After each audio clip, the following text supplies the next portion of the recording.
জানো তো আমার কিন্তু দুধ চা দিয়ে পাউরুটি খেতে ভীষণ ভালো লাগে। আচ্ছা তোমরা কারা কারা আছো বলো তো যারা আমার মতন এরকম চা দিয়ে পাউরুটি খেতে ভালোবাসো। দেখো আমি চা খেয়ে নিয়েছিলাম মানে রবিবার সন্ধেবেলায়। আর এরপরে রেডি হব, বাট কোন শাড়ি পরবো সেটা ভেবে পাচ্ছিলাম না। অনেকক্ষণ ধরে চিন্তা ভাবনা করার পর বরকে জিজ্ঞেস করছিলাম শাড়িটা গায়ে দিয়ে দিয়ে দেখো তো ভালো লাগছে নাকি।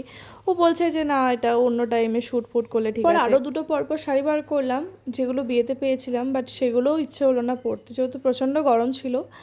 আর এই যে দেখতে পাচ্ছ ব্ল্যাক কালারের ব্লাউজটা ব্ল্যাক কালারের শাড়িটার সাথে পরতাম, তো যাই হোক ওটা আবার ভাঁজ করে রেখে দিলাম। আর এই গোল্ডেন ব্লাউজটা শাড়িটার সাথে পরলাম, দেখতেই পাচ্ছ আমার শাড়ি পরা হয়ে গেছে। এরপরে আমি প্লিটটা করব, তো প্লিটটা করার জন্য না মানে আমি সেফটি পিন আর কি আটকাচ্ছি, বাট কিছুতে আটকাচ্ছিল না, তো অনেকক্ষণ চেষ্টা করার পর হয়েছিল প্লিটটা করা। তো যাই হোক এরপরে আমি ফিতেটা লাগিয়ে নিলাম ব্লাউজের। দেখতে পাচ্ছ এই যে লাটকানগুলো না আমি নিজের হাতেই লাগিয়েছিলাম এই ব্লাউজটাই। আর এই ব্লাউজটা কিন্তু এই শাড়িরই। তো যাই হোক এরপরে রেডি হতে হবে, মানে মেকআপ করতে হবে। শাড়ি তো পরা হয়ে গেছে, শাড়িটা আগে পরে নিলাম।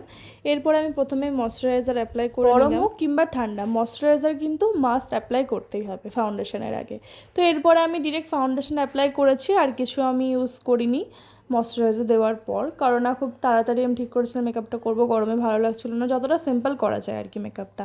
তো এরপরে ব্লাশ দিয়ে নিলাম, দেখতেই পাচ্ছ। আর এরপরে স্মাইল করে ব্লাশটা ভালো করে হাত দিয়েই অ্যাপ্লাই করে আমার মনে হয় হাত দিয়েই বেশি ভালোভাবে ব্লেন্ড হয়।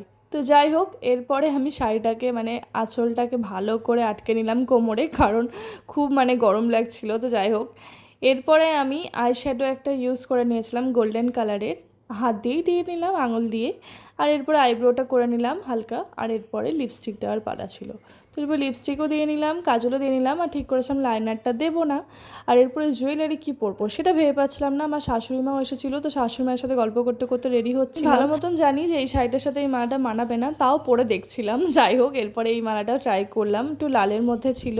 আর এরপরে আমি বড় একটা কালো মালা সেটাও ট্রাই করছিলাম। আমি ভালো মতন জানছি যেগুলো মানাবে না, এটার সাথে একটা চোকার বা গোল্ডেন কিছু মানাবে।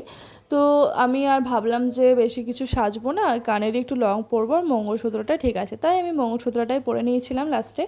এটা ওটা দেখার পর এরপরে কানের পরবো ঠিক করেছিলাম। তো কানেরটা পরতে গিয়ে মানে দুটো কানের পেলাম গোল্ডেন, তো কোন কানেরটা পরবো ভেবে পাচ্ছিলাম না। তারপরে ভাবলাম যে এইদিকে গোল্ডেনটাই মনে হচ্ছে না বেশি মানাচ্ছে, তাই এদিকের মানে যে বড় গোল্ডেন কানেরটা সেটাই পরলাম। এরপরে বাকি ছিল আমার হাইলাইটার দেওয়া, তো হাইলাইটার দিয়ে নিচ্ছিলাম, দেখতেই পাচ্ছ হাইলাইটারটাও আমি হাত দিয়ে দিয়েছি। তো যাই হোক এরপরে আমার মেকআপ হয়ে গেছিলো ডান। এরপরে টিপটা পরে নিলাম, আর এরপরে সিঁদুর পরাটা বাকি ছিল, তো এরপরে সিঁদুরটাও পরে নিলাম। আর এরপরে বাকি ছিল চুলটা স্ট্রেট করার। ভেবেছিলাম চুলটা স্ট্রেট করবো, কারণ চুলটা তো আগের মতন নেই স্ট্রেট, তো একটু কেমনই লাগছিলো। আর আমি একটা জিনিস দেখেছি, চুলটা স্ট্রেট করলে মানে মুখটা একটা আলাদাই লাগে দেখতে, পুরো ফেসটা চেঞ্জ হয়ে যায়। দেখো তোমরা পার্থক্যটা বুঝতেই পারছো, একদিকে করেছিলাম আর একদিকে করেছিলাম না, ভালো মতনই বোঝা যাচ্ছিলো যে চুলটা স্ট্রেট করলে কতটা সুন্দর লাগে দেখতে, মানে মুখটা চেঞ্জ হয়ে যায় আর কি। তো এরপরে আমি পুরো চুলটা স্ট্রেট করে নিলাম। আর এরপরে আমি ভাবছিলাম যে মানে চুলটা কিভাবে কি করব, যদি শীতকাল হতো তাহলে তো ছেড়েই রাখতাম, বাট ছেড়ে তো রাখা যাবে না, এমনিতেও বিয়ে হয়েছে 1 বছর, চুল ছেড়ে কোথাও যাওয়া যাবে না। তো এরপরে আমি ওই হেয়ার স্টাইল করছিলাম, দেখতেই পাচ্ছ। তারপরে শেষে ভাবলাম যে না, এই হেয়ার স্টাইলটাই বেশি ভালো লাগছে, তো তাই আমি স্মৃতি করে এই হেয়ার স্টাইলটা করেছিলাম। আর এই ক্লিপগুলো আমি কিনে রেখেছিলাম অনেক আগেই, তো এই ক্লিপগুলো ভাবলাম যে ইউজ করি, কারণ এগুলো তো করাই হয় না। তো যাই হোক এই ক্লিপটা কিন্তু বেবি লেখা ছিল জানো, তো অনেক দিন আগেই কিনেছিলাম মেলা। আর বাকি ছিল আমার পারফিউম দেওয়া, তো এই গুচির পারফিউমটা আমি কোথাও গেলে ইউজ করি। আর এই গুচির পারফিউমটা আমাকে আমার বর গিফট করেছিল, স্মেলটা সত্যি খুবই সুন্দর। চিতে সেফটি পিনটা লাগিয়ে নিয়ে আমি হয়ে গেছিলাম ফুল রেডি। এরপরে আমরা দুজনে চলে এসেছিলাম সমৃদ্ধি ব্যাঙ্কুইটে। তো আমাদের ইনভাইট ছিল সমৃদ্ধিতে। আর এই যে দেখতে পাচ্ছ দিব্যাংশী পুচকিটার নাম, এখানে ছবিও দেওয়া রয়েছে। আর জানো তো এই সমৃদ্ধি অনুষ্ঠান বাড়িতে ফার্স্ট টাইম সে বেশ ভালোই লাগলো। অ্যাকচুয়ালি এই ব্যাঙ্কুইটটা হচ্ছে গার্ডেনের মধ্যে। তো যাই হোক এরপরে আমরা চলে গেছিলাম যেখানে সেলিব্রেশন হবে।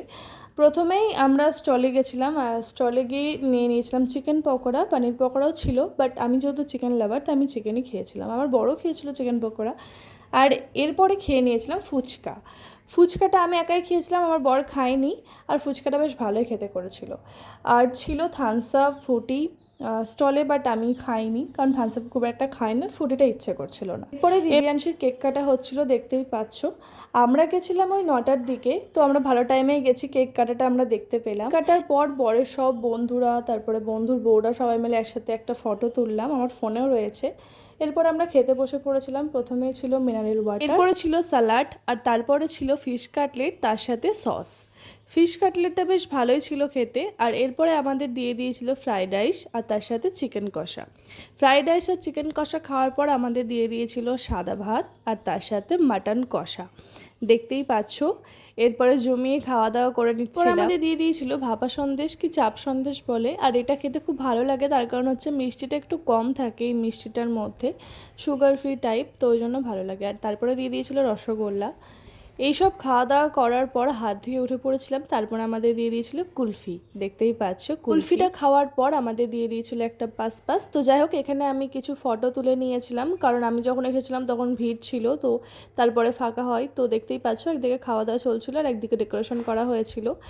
এরপরে আমরা চলে এসেছিলাম বাইরে, কারণ বাড়ি যেতে হবে। এরপরে চলে এলাম বাড়ি। এই ছিল ভিডিওটা কেমন লাগলো কমেন্টে কিন্তু অবশ্যই জানিও। আজকের জন্য এটুকুই, দেখা হবে এবার অন্য কোনো ভিডিওতে। Tata, bye bye.